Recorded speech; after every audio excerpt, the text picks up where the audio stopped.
কালারগুলো দেখেন একদম অর্গানিক। আসসালামু আলাইকুম, সবাইকে পবিত্র মাহে রমজানের শুভেচ্ছা। একদম পরন্ত বিকেলে আমি চলে আসছি আমার সুপারি বাগানের প্রজেক্টে। আসেন আজকে আমি আপনাদের আমার অর্গানিক সবজি ক্ষেত ঘুরে দেখাবো। এই গাছগুলো লাগানোর বয়স 6 বছর।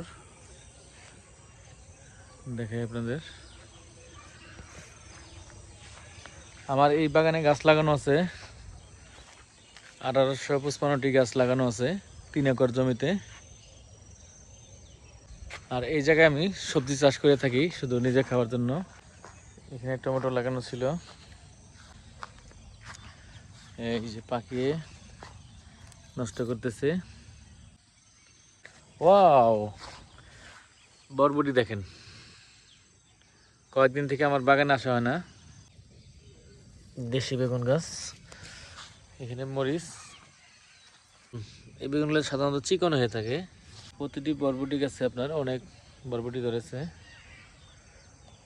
আসলে কয়েকদিন থেকে তোলা হইতেছে না। স্কোয়াশ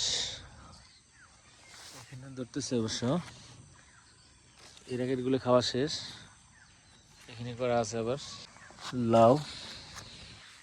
কালারগুলো দেখেন একদম অর্গানিক। আমি কোনো কিছু ব্যবহার করি না, শুধু নিজের জন্য করে থাকি সবজিগুলো।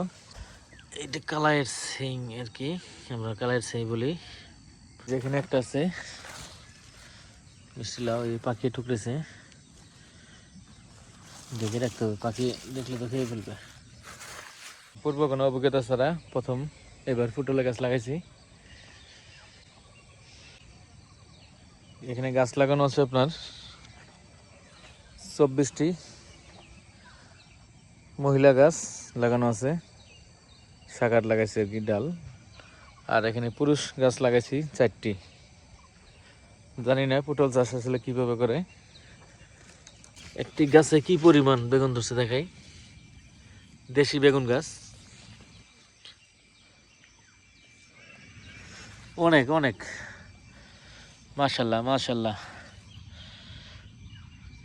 দেশি বেগুন গাছ এখানেও আছে। আসলে এইগুলো সবজি আমি শুধু নিজের জন্য করে থাকি, আমার পরিবারের চাহিদা পূরণ করার জন্য আমি অর্গানিক সবজি করি। এখানে আপনার দুনিয়া যেটা আর কি দেখাই আপনাদের, দুনিয়ায় যে এরকম ফুল থেকে দুনিয়ার দানা সেট হচ্ছে, পেঁয়াজের ফুল। এখানে আমি মুড়ি কাটা পেঁয়াজ লাগাইছিলাম, তুলে নিয়ে গেছি, কিন্তু তারপরে কয়েকটি গাছ আছে দেখলাম। ছোট্ট একটি মরিচ গাছে প্রচুর পরিমাণ মরিচ ধরেছে দেখাই। এই তো আর একটা গাছ, হ্যাঁ এখানেও এই মরিচ গাছগুলো প্রচুর ফলন হয়ে থাকে। এখানে কিছু মরিচ পেকে গেছে, এগুলো বড় হলে খেয়ে শেষ করা যাবে না।